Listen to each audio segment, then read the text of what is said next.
Like before it was, if you were buying new construction, you get what you get and you don't throw a fit. Totally. And then all of a sudden we got an email from a representative of a builder that said, custom, we're gonna do custom homes now.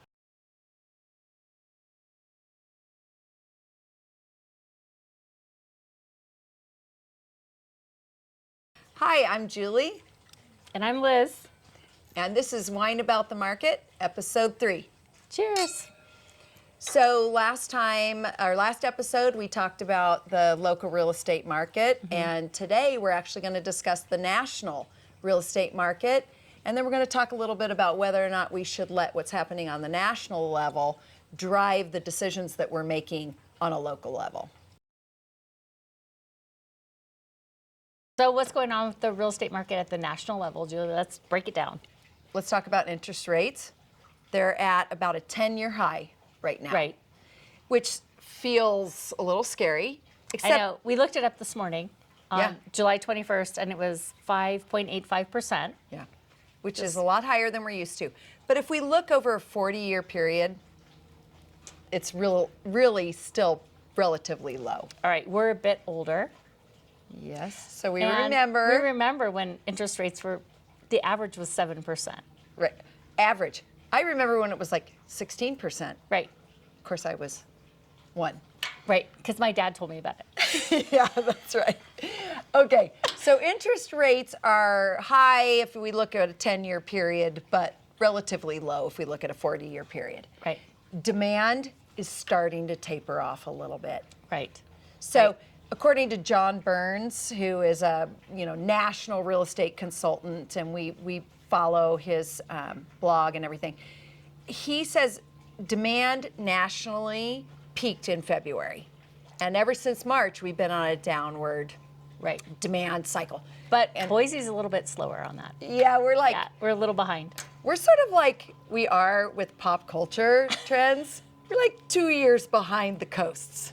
Well, same thing is true for real estate. So except for only 2 months. We're 2 months behind. Right. So we peaked in about May, right? Don't you think? May? Yeah. And then we've been on a downward trajectory in terms of demand since May. Right. Because interest rates were ratcheting up. And Right. I think that's about right. And the news is getting sort of difficult to bear. Yeah. So speaking of that, like new construction demand nationally is down. Probably true here too. But nationally, new construction demand is down. Right. And I think that, well, we were reading Mark Zandi. He's the chief economist for Moody's. Right. And what does he say? He says basically that we're going to have a correction, but we will not have a crash. Right. Yep. So I don't know how soft it'll be, but we won't do what we did, hopefully, back in the Great Recession. Right. According to Freddie Mac, the first-time home buyers accounted for most of the home purchases in 2021. They were the largest sector of buyer in 2021. And they're starting to pull back, mostly because of interest rates. Okay, so they're vulnerable to interest rate hikes. So, and that's across the entire country. Okay, Liz, so we talked about this in our last episode, but why don't you give us a little recap of what's happening in the real estate market locally? Well, the market started shifting. We noticed it in April. Right. We started getting some emails from home builders that were reducing their prices across the board, luxury homes, by about 10%. Yeah, like $100,000 price reductions on each property, on a single property. Right. Like 7 of them. Right. And we were both like, wow, something is really happening. And we called our clients at the time and said, you know what, the market is starting to change a little bit. We need to get rolling. We need to be very conscious of what's happening. And back in April, we were like, we're not sure. We knew nationally. We kept like feeling it. Yeah. We were reading nationally, things were changing, but it seemed pretty good here till April. Yeah. When we got that. And then in May, we started to realize that builders were starting to slow down.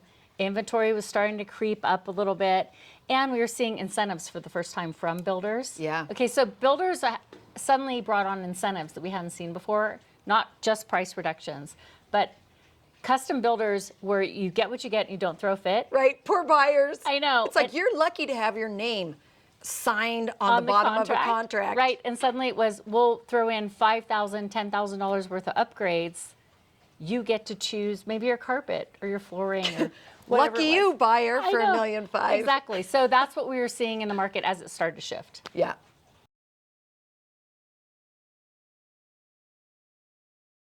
Okay, Liz. Yep. So we've talked about what's happening nationally, talked a little bit about what's happening locally, but the big question is, should you use what's happening nationally to drive decision making locally when it comes to real estate? Well, one thing we talked about is that the national information is giving us a drumbeat of what's going on, right? It's affecting all of us, but you have to get down to what's happening in our local market, and specifically even in our own neighborhoods. Yeah. And one thing that's affecting that, I think, is our legislation and zoning, and whether or not we can do density and infill, and whether or not there's going to be moratoriums. There's a lot going on in the news about that, so we have to pay attention to that. So like our municipal bodies are making decisions about growth. Right. So some are very proactive, like Boise's changing their zoning codes. Right. Others are more reactive, like we don't want any growth. Well, and they We're can't not gonna afford it, name too. We're not going to name anybody, but some Right. some cities are saying we've got to put a moratorium on building, Right. Because we're not prepared For the growth. For growth. Right, Exactly. correct. And then I think it's also wages and affordability. So we're way behind on wages compared to our median home prices. That comes down, that might work out, but we've got to figure that part out, because we've had so many people migrate into town who are working remote that have wages from other states, and they're competing to buy these homes, and that's partially what drove up the home prices. And they may be called back. So how Right. does that affect our Exactly. housing? And we were talking about that might be called like a ghost or shadow effect on the housing market. So one is who's going to get called back, how will it affect the pricing? The other is possibly we have new home builders in the market. National. From national levels, and national builders, I should say. Yeah. And they have the ability to manage their pricing and continue to drive the market forward, whereas our local builders have to rely on getting credit locally and managing a small business. So it'll be interesting to see how that affects our market. So what you're saying is basically you need to know what's happening on a national level, because what happens nationally tends to trickle down. Right. But it can serve to inform your decision making, but really what's happening locally should drive your decision making. Correct. Correct.